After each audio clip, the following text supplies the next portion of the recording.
You're watching Maine Biz Sunday, Maine's business news source. Economic development theories sometimes come and go like the latest flavors of the month. Earlier this decade, the creative economy movement was all the buzz. The governor sponsored a major conference on the topic and appointed a special commission to develop strategies to encourage the development of the creative sector for Maine's economy. So the question today is, whatever happened to the potential of the creative economy? Is it still an important part of Maine's business development strategy? And what's next? Helping us answer these thorny questions are John Roman of WBRC Architects and Engineers. John is also the chair of the Maine Arts Commission. Also here are Skip Bates of Bangor Savings Bank and Amber Hefner, owner of Little Harbor Technology located in Rockland. Thank you all for being here. Appreciate it. We've got some a good mix of folks here to talk about the creative economy. And John, I wanted you to be here because you were a part of that movement when we really started working on it early on and helped do those things. You can bring us forward and tell us where we are. We've got Amber's here, who's got kind of our resident creative economy entrepreneur. I'm not sure why we have a banker here, Skip. Banking can be a very, very creative We don't business. want, no, I don't, the regulators don't like you to be too creative. Okay, no, but seriously, Skip also is the chair of Midcoast Magnet and is working on the Juice Conference, so he's very much involved in that. So let me give a little frame of reference here. This is from the Maine Arts Commission website. The New England Council findings reveal that the creative sector as a major growing factor in the New England economy. The creative economy generates an estimated $6.6 billion in cultural tourism dollars, qualifying it as a major regional export industry. Quote, in the new global economy, Maine's Creative Economy Initiative will become one of the small number of engines that will revitalize our communities, especially our downtowns, protect and preserve the Maine landscape, keep our youth here in Maine, and attract new businesses and residents to our state. And that was from Dr. Richard Beringer, University of Southern Maine of the Muskie Center, who worked on that. So that's a pretty bold statement, a good, big, promising statement as well. I love it. We're going to keep our youth here. We're going to preserve the landscape and revitalize the economy. So my question then is, how is that going? Has the creative economy, has that potential been realized? And I think I'm going to direct that to you, John. Tell us where we are. Give us kind of a... Thanks, Alan.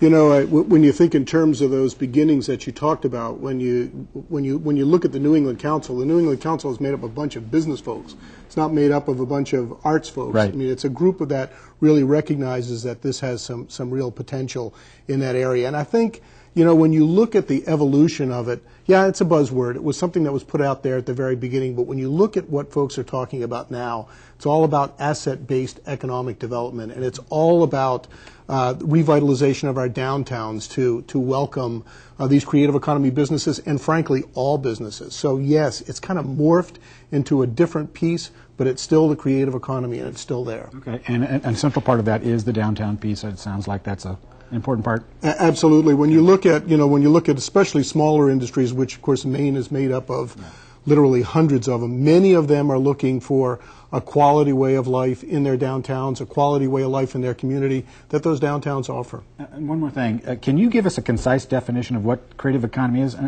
Because I know that the council really worked on that to say here, or give us examples of what is it. It can be so many things depending on your frame of reference. Give us some examples. Well, it's really two factors. Okay. It's the rising importance of creative economy workers in creating new jobs that are based on newer technology. I'll give you a perfect example.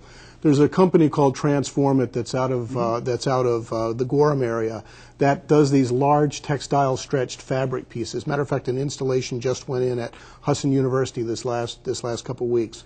That's a group that's in Gorham that is employing a number of folks that are really in the creative industries that have moved into Maine. And these fabric pieces are all over the world.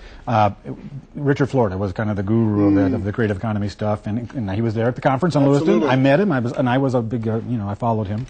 But the question, I guess, is, was he right? Did his theories change? Because a big part of his theory was, if you had the right amenities, if you had the right place, then that creative human capital would come there. And it was all about the mobility of the human capital.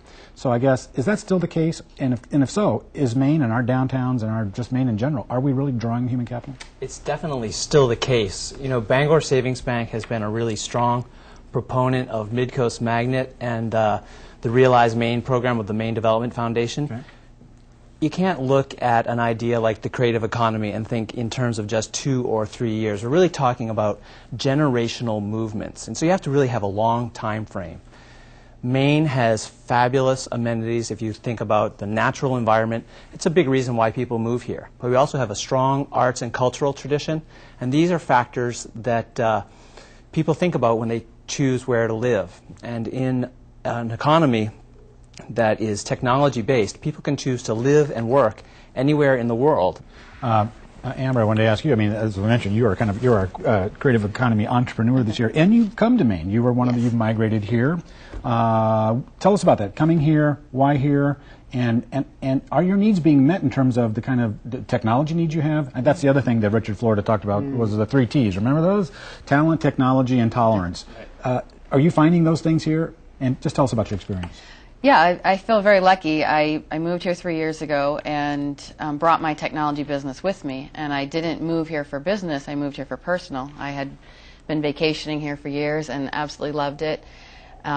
Met the right person that made that happen sooner, and moved lock, stock, and barrel my office from Chicago, downtown Chicago, to downtown Rockland, and was able to set it up, hire a great worker, actually more economically than I could have in Chicago. I've always worked with independent contractors, but was able to dive in, hire someone here, and get embraced in the downtown environment and work through the chamber and find Midcoast Magnet and get involved with Juice. Okay. And I've actually, in a completely different way, seen my business flourish. I want to move. I want to move on to the Juice conference and tell us about that, and then we're going to have to stop. But we will come back and spend some time talking in more detail about these in our afterthought segment. So, tell us about what is Juice and why should I care? You mentioned the governor's Creative Economy Conference in 2004 that took place at the Bates Mill. Maine has been recognized in the National Governors Association Handbook for Arts and Economy, and among the many things that it's important to do to keep an economic development theory alive, you need to have a kickoff event to celebrate it. Well, you can't just do something in 2004 and then let it go.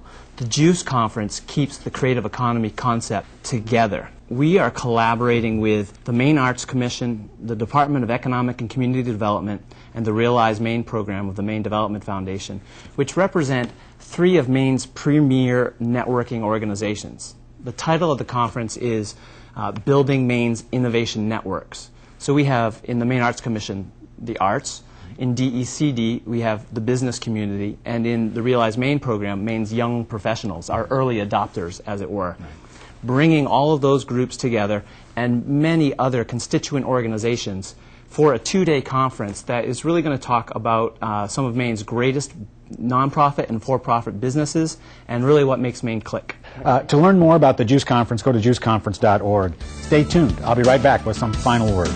Maine Biz Sunday is made possible in part by funding provided by the Finance Authority of Maine and the Maine Department of Economic and Community Development.